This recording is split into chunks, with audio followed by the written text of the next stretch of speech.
Disclaimer, I am not a professional makeup artist. This is just a technique I threw together a few cosplays ago that happened to work for what I was doing.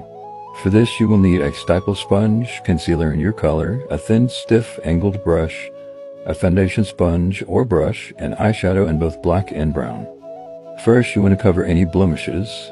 I would usually already have a full face of makeup on, so typically this would have already been done, but I didn't have time to get into full cosplay on the day that I filmed this. Next, you want to get a generous amount of a medium brown onto your stipple sponge and pat it along your jaw, outlining the basic shape of the beard you are wanting. Remember that you can go back and add more if needed, so start off light and build coverage until you're happy with it. Make sure to come down under your chin enough so that it squares off your jaw.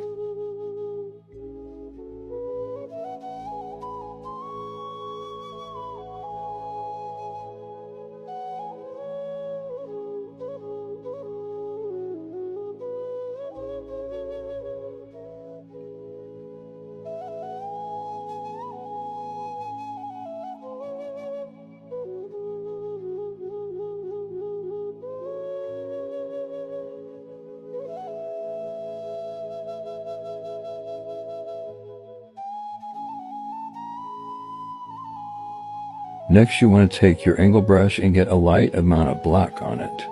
Typically, I would use a lot thinner brush than this, but I couldn't find the one that I had originally used, so I made do with what I had.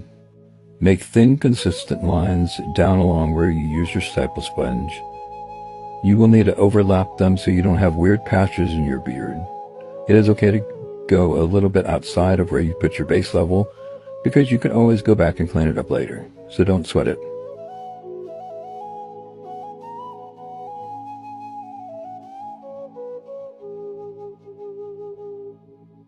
Next, you want to take your stipple sponge again with a bit of the same medium brown as before and pat it along the new lines you've just made.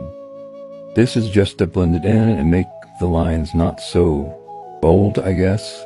You also do not want to pat too much because it'll muddy the makeup and make the last step useless. Finally, you want to take your concealer and clean up the edges of the beard if needed. I only do this because I have essential tremors that sometimes make it difficult to get a clean look, though it does kind of fit Aizawa's scruffiness. And the rest of the magic happens with filters and lighting.